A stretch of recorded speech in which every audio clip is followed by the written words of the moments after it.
Bom, o Scilab, ele permite que você... Então, uma variável é um nome para uma região da memória. Tá bom? Nessa região da memória, você vai colocar bits.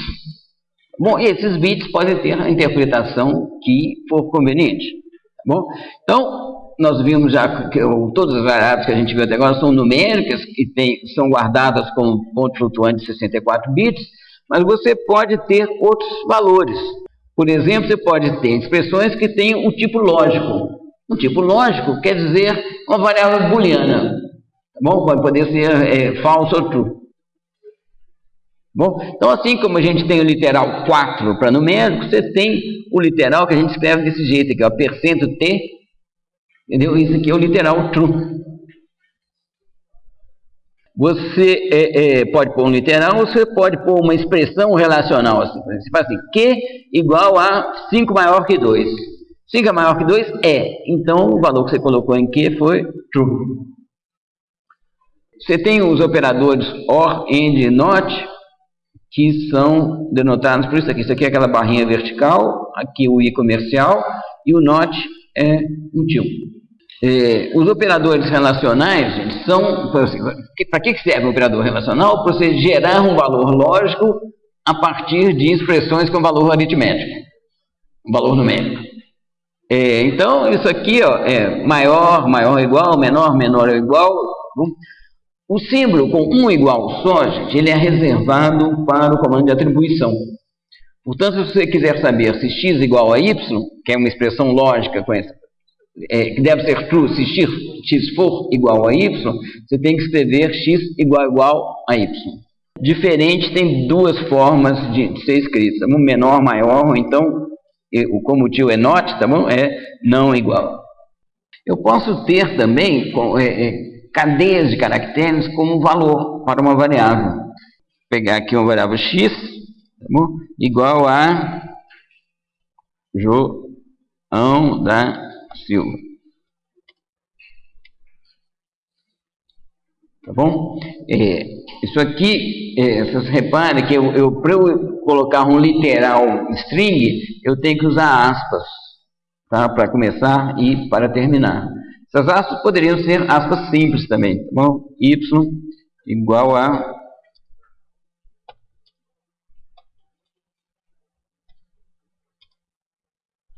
pode ser até desse jeito aqui, tá vendo? Eu comecei com uma simples e acabei com uma dupla, tá bom? O efeito é o mesmo. Tá bom? Você tem várias operações que você pode fazer com strings.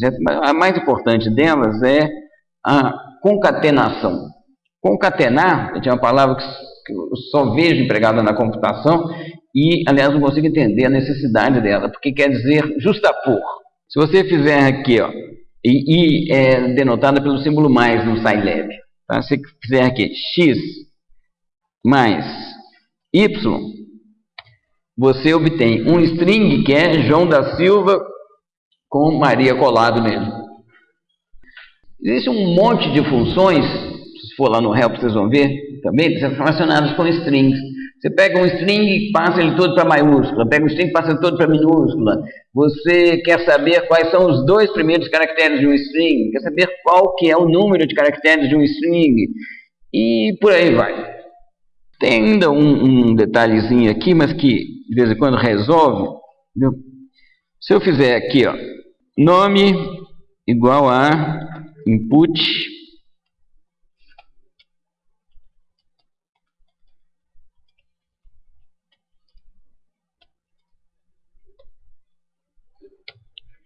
se eu bater aqui, ó, Oswaldo, tá vendo? Ele não entende, porque ele só vai entender se eu escrever assim, Oswaldo, entre aspas. Tá bom? Aqui ele fica procurando uma variável chamada Oswaldo. E às vezes você colocar essas aspas aqui é chato. Tá?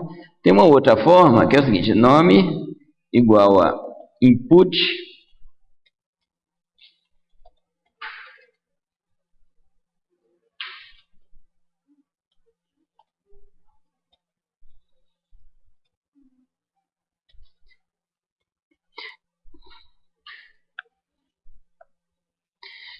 eu acrescentei um parâmetro extra aqui, tá vendo, no input, um parâmetro extra que é um string string, tá bom? String, tá bom? Isso aqui, a execução disso daqui, eu posso colocar aqui Oswaldo, que dá certinho. Tá bom? Eu não preciso das aspas, o que simplifica, é um detalhe, tá bom? Mas que pode simplificar a vida do usuário em algumas ocasiões. Nós vamos mudar, gente, a especificação do programa que nós vamos, nosso programa de equação do segundo grau. A gente quer um programa mais sofisticado agora. Nosso programa, em primeiro grau, a gente só está interessado em raízes reais. Bom, então, se o delta for negativo, eu quero que o meu programa só imprima uma frase, sabe? Raízes complexas. Se elas forem reais, eu quero que ele imprima uma outra frase, bom? Que é assim, as raízes são raiz 1 e raiz 2, com esse formato aqui. Ok? Então, é isso que eu quero. Bom, então vocês reparem, eu vou ter que testar o valor de delta e verificar se o valor de delta é negativo. Se for negativo, eu mando imprimir, as raízes são complexas. Se não, eu tenho que imprimir essa frase aqui.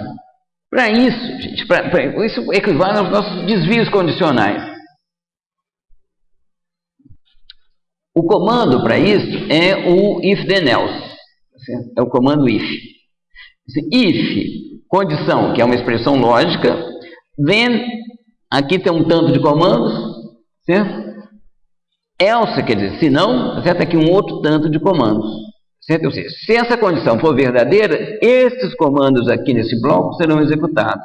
Se ela for falsa, são esses aqui que serão executados. Então vamos ver para onde que isso leva aqui o nosso programa. Tá? Bom, vamos clarear tudo outra vez, ó.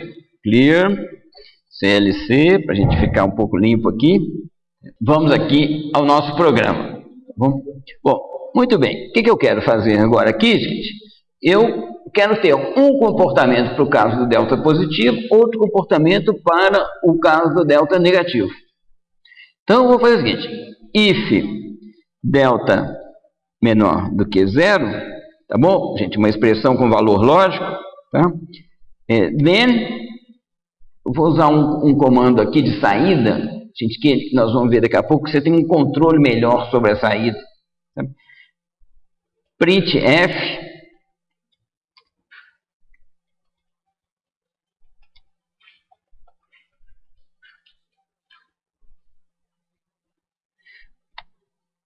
else, aí agora aqui eu vou calcular as raízes. As raízes estão no lugar errado aqui, tá bom? Eu vou tirar daqui, Ctrl X, Ctrl V, coloco aqui, ficou um pouco bagunçado, gente, mas ele tem um comando aqui no editar, que é o seguinte, é aqui? Não, formatar. No formatar aqui, tá bom? Tem corrigir recuos. Ué, mas só que, peraí, é porque estava selecionando. Ué, não está corrigindo nada, peraí. Agora sim, tinha que ter selecionado tudo aqui. Bom, então, vejam vocês aqui, gente, olha aqui, essa parte que está destacada aqui. Bom, aqui é um comando, o comando if, através do qual eu prescrevo comportamentos condicionais para o meu programa. Ele não vai fazer sempre a mesma coisa, não. Ele vai mudar o comportamento em função de valores que ele terá calculado em tempo de execução. Bom, então, se o delta for menor que zero, eu vou imprimir isso daqui. Se o delta for maior que zero, eu já calculei as raízes aqui com esses comandos, mas eu quero imprimir aquela frase. Bom, e eu vou mostrar para vocês aqui como que a gente faz isso aqui. Se faz o seguinte, ó, printf também. Aqui eu vou colocar também uma frase para imprimir aqui.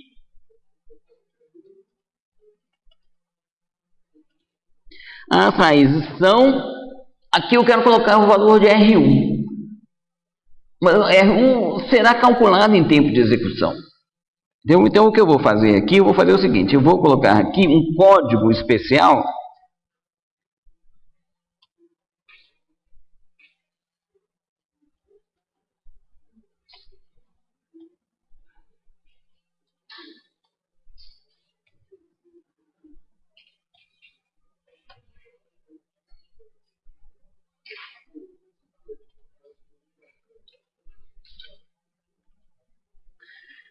Olha aqui, gente, vamos entender aqui este comando aqui. Bom, esse aqui é o comando printf, é um clássico.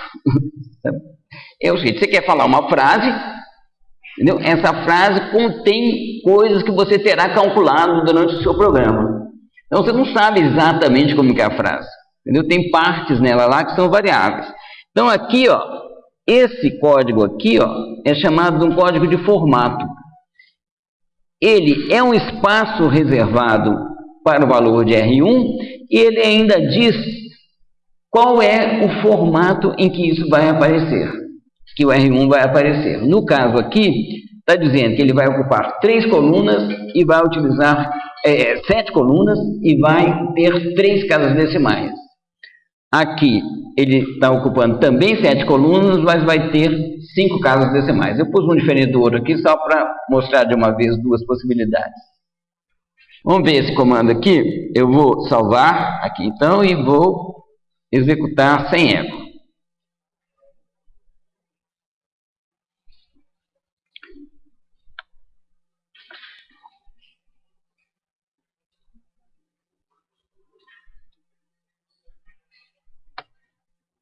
Esse aqui é daquele exemplo 1, 2, 3, vocês lembram que o delta dava negativo. Então vamos executar outra vez agora com um exemplo melhor.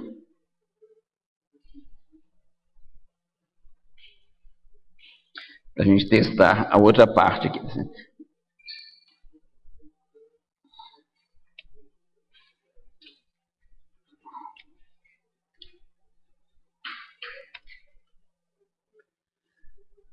Estão vendo aqui essa saída aqui, gente?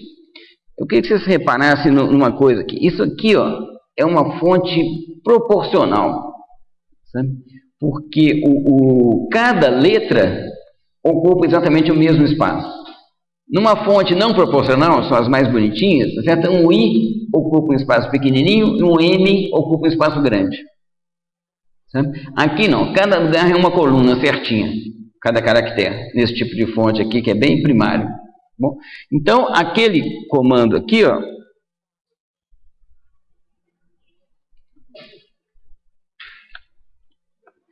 aqui, tá vendo? O R1 está ocupando 7 colunas, se você contar aqui, são 7 colunas. Vendo? E 3 casas, com 3 casas decimais. O R2, que encaixa-se nesse daqui, entendeu? Está gastando 7 colunas também e 5 casas decimais. Tá bom? Ou seja, dessa forma você consegue controlar como que vai ser a sua saída. Então, ou seja, você escreve uma frase, você tem um string aqui, que é a frase que você quer imprimir. Tá bom? No meio do seu string você tem códigos desse estilo aqui, tem vários códigos, tá? Que vocês vão aprender aos poucos nos exercícios, aí vocês vão praticar um pouco. Tá? Onde vão sendo encaixadas, aqui você tem depois uma lista de expressões. No caso aqui, as nossas expressões são muito simples, tá? É uma variável só. Tá? Essa primeira expressão encaixa no primeiro código de formato, a segunda expressão no segundo código de formato. Se houvesse uma terceira expressão, teria que haver um terceiro código de formato, e assim por diante. Tá bom? Então, isso aqui que é o printf.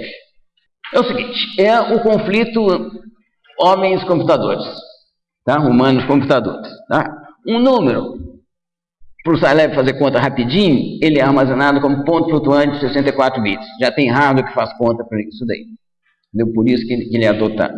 Tá? Bom, agora, nós, entendeu? A gente só consegue ler, gente, o que tiver impresso em algum lugar. Entendeu? A gente só consegue ler caracteres. Então, você pode até ler um número, mas na verdade o que você está lendo é um string formado pelos caracteres correspondentes aos algarismos. Então, a gente só lê texto. Bom, o que mais que tem ainda, gente? Nós gostamos da base 10. Sabe? Não gostamos de binário. Em computadores é o contrário. Tá? Então, ou seja, a nossa vida prática toda, ela toda utiliza a base 10. Você não tem como você mudar isso daí. Então, isso aí que gera uma série de detalhes na programação, certo? Que Você precisa compreender um pouco mais.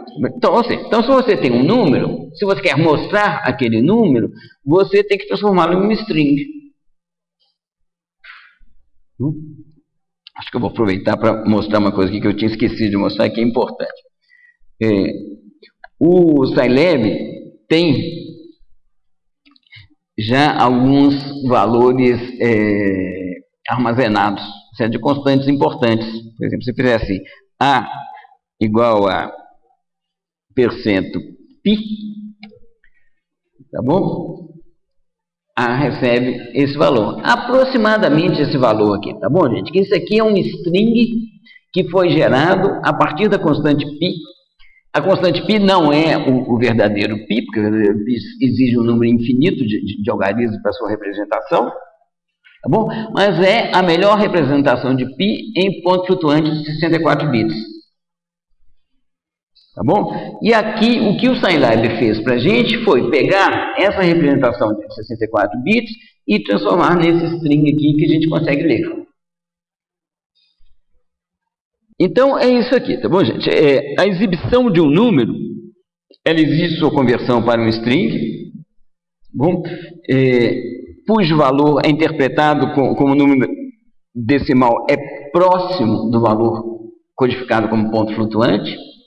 Eu digo próximo porque, vocês vão ver daqui a pouquinho qual é o motivo. Certo? Tem dois motivos. Uma é que existem dízimas, tá bom? Quanto que é um terço representado em decimal, você não consegue representar com um número finito de algarismos. Tá bom? 0,333 vai embora por aí, tá bom? E você tem dízimas também em binário, não são as mesmas que tem em decimal, não. Então, algumas coisas, a representação em binário não corresponde exatamente à representação em decimal. A gente precisa, então, fazer conversões de string para números e de números para strings. Certo? Tem uma função chamada eval, tá bom? Que pega um string, contendo algarismos ou sinais, coisas que podem ser transformadas em número, tá certo? E converte efetivamente num número. E tem essa função isNum aqui que pode ser utilizada para você testar isso. Bom, deixa eu mostrar aqui para vocês. Se eu fizer aqui, ó.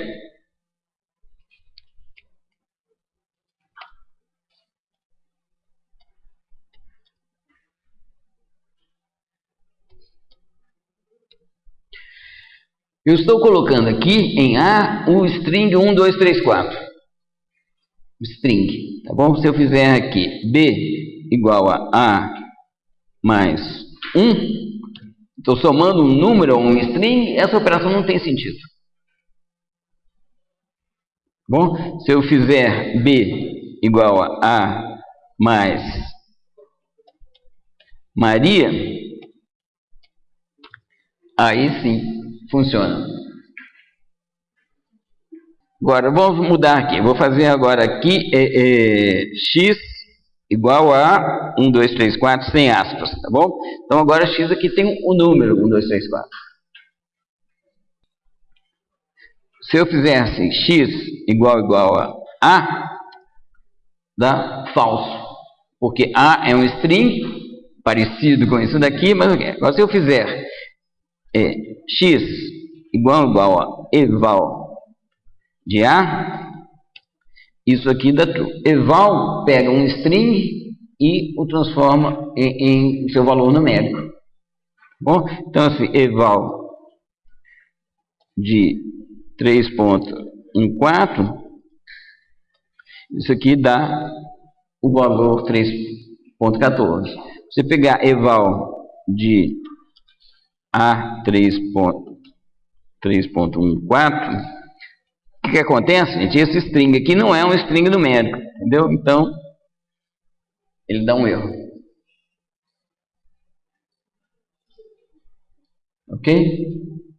Essa função aqui, gente, é bom para testar. isNum 1, 2, 3, 4 dá true. isNum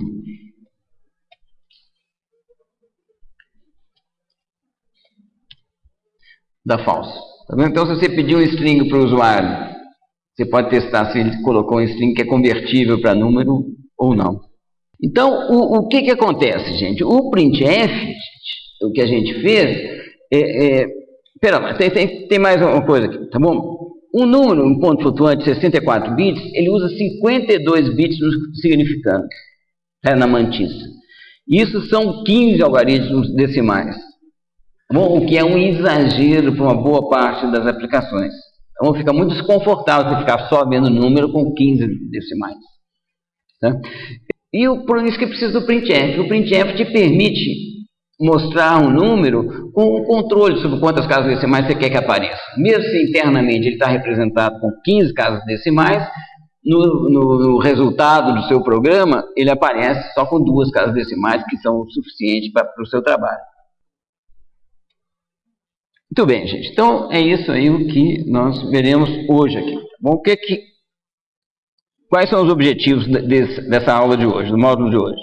Conhecer a arquitetura de software, sempre saber o que é um compilador, o que é um interpretador. Bom, conhecer sintaxe Scilab para variáveis, expressões, literais e comandos de atribuição.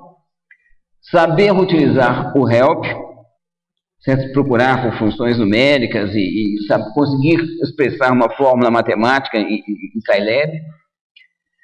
Saber usar o Scilab como uma calculadora, que é uma coisa muito útil para vocês, eu tenho certeza que vocês vão utilizar aí nas outras disciplinas. Saber usar o comando input, conhecer expressões lógicas, operadores relacionais, strings, entendeu? Saber usar o if, saber usar o printf.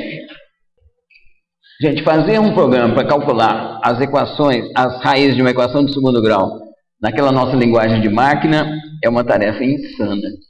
Gente, é muito difícil de fazer. E aqui a gente faz com um comando, 5 comandos para fazer aquele programa.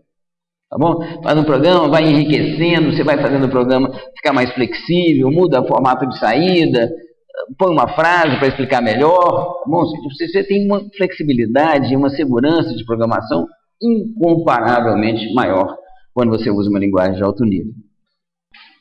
Repetindo, gente, você tem construções importantíssimas que indicam, o comando de atribuição é uma construção importantíssima, o if then else é uma construção importantíssima, correspondem a grandes conceitos da ciência da computação. Colocar um ponto e vírgula depois de uma coisa, acho que eu não mostrei isso para vocês. Aqui, vocês falam assim, A igual a 3, ele ecoa o A igual a 3, se você fizer A igual a 3, ponto e vírgula, ele não ecoa, tá bom? Tem horas que por exemplo, aqui está completamente redundante, isso aqui só polui a minha tela, então eu prefiro que ele não ecoe. Tá? E na próxima aula nós vamos ver que existem variáveis muito grandes, se ecoar, aí que você não enxerga nada mesmo, que bagunça totalmente aqui a sua tela. Entendeu? Então você suprimir o eco é uma coisa importante. Isso é um conceito central da ciência da computação, gente? Não é de jeito nenhum. Entendeu? Isso é um detalhe da sintaxe do Scilab. Percento 7.4f, gente, do printf, que a gente viu no printf. Isso é um conceito, um grande conceito? Não é, é pouca coisa. Bom, gente, é um detalhe sintático, tá certo? E que, entretanto, a gente não consegue viver sem eles. Certo? É importante que vocês treinem esses detalhes, tá certo? Vocês se habituem a eles para esquecer deles. Para depois você começar a ler o programa sem nem se preocupar com esse tipo de coisa. E o último conselho aqui, gente, é o seguinte. Eu estou na dúvida se o formato 7.4 produz essa saída. Gente, experimenta. Sabe? Experimentem. Sabe? O Scilab não estraga o computador de vocês e ele mesmo também não estraga. Tá? Vocês podem tentar o que vocês quiserem. Estão na dúvida, esse comando faz o quê, gente? Tenta usar. Tá bom, gente? É assim que a gente aprende, é assim que a gente consegue enriquecer o repertório, e é aí que a gente vai pegando a tal da fluência que eu me referi, e é aí que a gente aprende efetivamente a programar.